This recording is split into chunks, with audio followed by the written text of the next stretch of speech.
I don't know कि मैं कहाँ से शुरू करूँ। आई हैव नो वर्ड्स इस वीडियो के लिए। मेरे पास अल्फाज नहीं हैं। लेकिन अगर आपके सीने में दिल है, शायद ये वीडियो आप देख के कुछ सबक सीख सकें। बिस्मिल्लाहिर्रहमानिर्रहीम। अस्सलामु अलैकुम नाजरीन। सबसे पहले करोड़ों दरूदो सलाम मोहम्मद मुस्तफ़ा सल्लल्लाहु अलैहि वसल्लम पर। मैं छोटे छोटे थे मेरे बच्चे, जब मैं कहती थी कि मेरा बेटा जो है बड़ा होके डॉक्टर बने, मैं अपने बेटे को डॉक्टर बनाना चाहती थी। ये उस माँ की दास्तान है जिसने इंटरव्यू देते हुए जिसके वो होंठ कप कपा रहे थे और जिसकी आवाज़ में वो यानी कि खौफ था, डर था कि जैसे वो डर रही हो कि माँ होना भी एक शायद उसके लिए गुनाह था या जुर्म बन गया। मैंने अपने बच्चों को पाला और फिर उनको बड़ा किया, उनकी अच्छी तरबियत की और उनकी पढ़ाई के लिए दिन-रात एक कर दिया।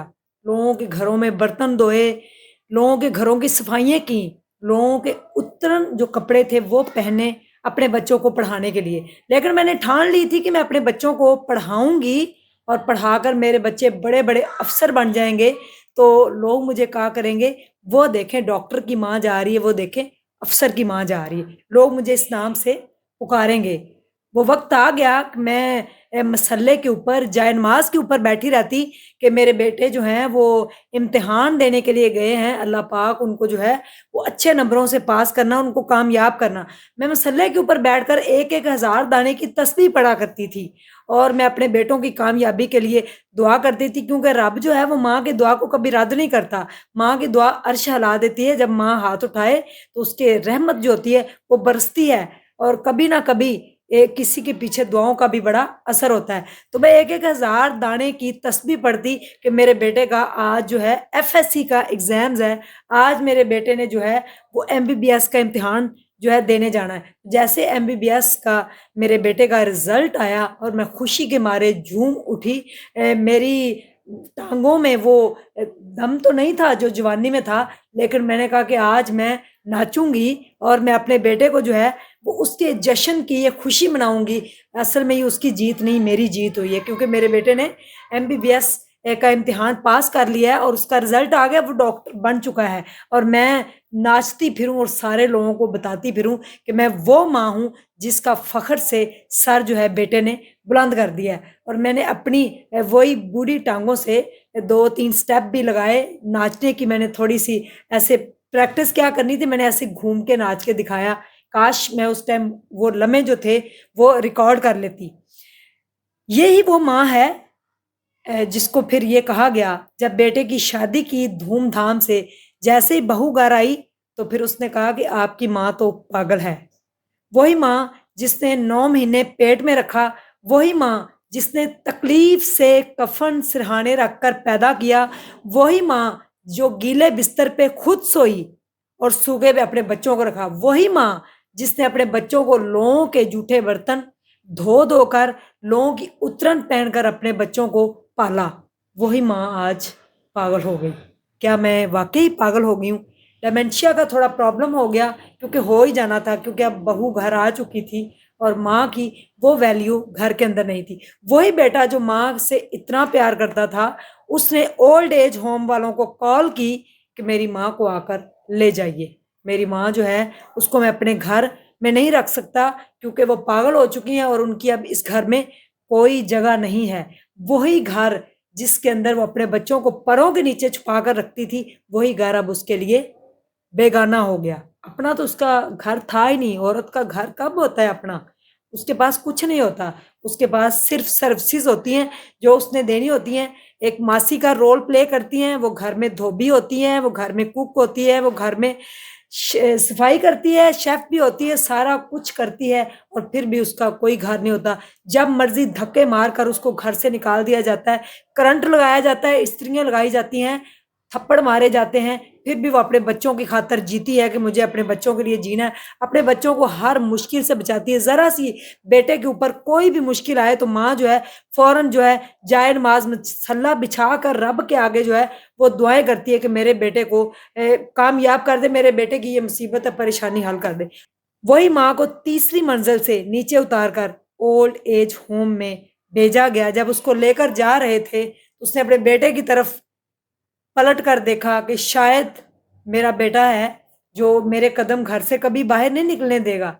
یہ اس کی ایکسپیکٹیشن تھی اپنے بچے سے، جو ماں نے امیدیں لگا رکھی تھی. ہمیں امیدیں کبھی بھی نہیں لگانی چاہیے، بس نیک جو ہے وہ اولاد کی دعا مانگنی چاہیے. اور کسی سے بھی جب آپ امیدیں لگاتے ہیں، جب آپ کی امیدیں ٹوٹتی ہیں تب بڑی تکلیف ہوتی ہے، وہ تکلیف آپ برداشت نہیں کر سکتے.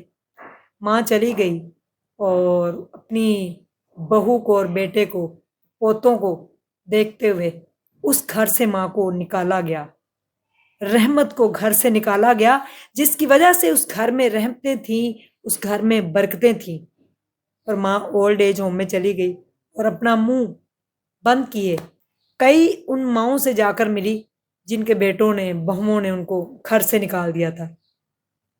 ایون کہ ایک ماں بتاتی ہے کہ اس کو اتنے کے تھپڑ مارتی تھی اس کی بہو، کھانا نہیں دیتی تھی، باسی کھانا دیتی تھی، اور جب بھی وہ کوئی بات کرتی تو اس کو مارتی اور پیٹتی. آپ کی بھی ماں ہے، وہ بھی کل کو کسی کی ساس بنے گی.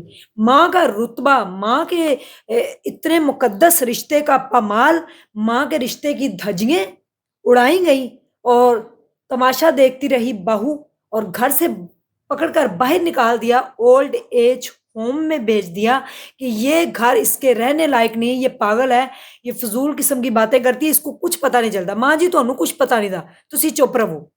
جی آپ اب جوان ہو گئے تو ظاہر ہے سب کچھ آپ کو ہی پتا. اس کو کہاں پتا ہے بوڑھی عورت کو جس کے بال دھوپ میں سفید نہیں ہوئے، وقت کے ساتھ تجربے نے اس کے بال جو ہیں وہ سفید کیے ہیں. آپ کو پالتے پالتے وہ بوڑھے ہو گئی. ماں کو کیا لالچ ہوتا ہے؟ ماں اور باپ کا رشتہ ایسا ہے، وہ آپ سے کبھی کوئی لالچ کر سکتے ہیں؟ آپ سے کبھی کوئی بھیک مانگ سکتے ہیں پیسوں کی کہ آپ کی سیلری آئی ہمیں پیسے دیں، ہمیں سیلری دیں اپنی، ہمیں ہمارے ہاتھ پہ لا کے یہ رکھے؟ کوئی لالچی ہے ماں باپ کا رشتہ؟ بنا اس پوری دنیا میں اگر کوئی رشتہ آپ سے بنا لالچ کے محبت کرتا ہے تو آپ کے والدین کا ہے. آپ کی والدہ اور والد آپ سے بغیر لالچ کے محبت کرتے ہیں، جن کو آپ گھر سے باہر نکال کر اولڈ ایج ہوم اور گلیوں میں چھوڑ دیتے ہیں، اشاروں پہ بٹھا دیتے ہیں مانگنے کے لیے. میں ایک ایسی ماں کو جانتی ہوں جن کی ایج تقریباً 90 سال کے قریب ہے. ان کا بیٹا صبح ان کو سائیکل پہ سگنل پہ بٹھا کے جاتا ہے اور شام کو ان کو وہ لے کے جاتا ہے. تپتی دھوپوں کے اندر اور کپ کپاتی وہ سردیوں کے اندر ماں جو ہے سارا دن بیٹھ کے مانگتی، شام کو ان کے پوتیاں پوتے جو ہے اس کو لے جاتے. میرا گزر ہوا، میں نے پوچھا، میں نے کہا ماں جی آپ نے یہ نیل پالش کیوں لگا رکھی ہے؟ آپ کی تو ایج نہیں ہے، آپ نماز نہیں پڑھتے ہو. تو آگے سے اس نے اونچی سنائی دیتا تھا. میں نے 2 3 دفعہ پوچھا، انہوں نے کہا میری پوتی نے لگائی ہے، وہ مجھے اتارنے نہیں دیتی، مجھے نہیں پتا یہ کیسے اترے گی. آپ باہر تو نکلیں، اس سوسائٹی میں دیکھیں تو صحیح کتنی مائیں ذلیل ہو رہی ہیں اور کتنی ماؤں کو ذلیل کیا جا رہا ہے. کیا وہ ماں جو پھول سے بھی زیادہ نازک ہے، جو بنا لالچ کے آپ سے محبت کرتی ہے، بنا لالچ کے مار کھاتی ہے آپ کے لیے، سسرال کے ہاں مر جاتی ہے آپ کی خاطر، اس ماں کو آج جوان ہو کر ڈاکٹر صاحب آپ نے باہر نکال دیا. میں نام نہیں لینا چاہوں گی اس ڈاکٹر کا، لیکن مجھے آج شرمندگی ہے اور میں افسوس کے ساتھ کہوں گی کہ شیم آن یو ڈاکٹر صاحب. شرم آنی چاہیے آپ کو، کیونکہ کل کو آپ کے بچے جب آپ کو اولڈ ایج ہوم میں نہیں کہیں اور پھینکیں گے، پھر آپ کو پتا چلے گا ماں کا رتبہ اور ماں کا مرتبہ کیا تھا. لفظ تو نہیں ہے میرے پاس بولنے کے لیے، کیونکہ ماں کی شان کو اگر میں بیان کرنے بیٹھوں، مجھے تو یہ لگتا ہے کہ اگر میں نے رب کو دیکھنا ہے تو میں ماں کو دیکھوں. ماں کا چہرہ دیکھنے سے رب آپ کو نظر آئے گا، اور ماں رب کا دوسرا روپ ہے. آپ اپنے رب کو گھر سے نکال دیتے ہیں. بس میں کچھ بھی نہیں کہوں گی، کمنٹ سیکشن آپ کا ہے، بتائیے گا کہ ایسا ہونا چاہیے تھا. اللہ حافظ.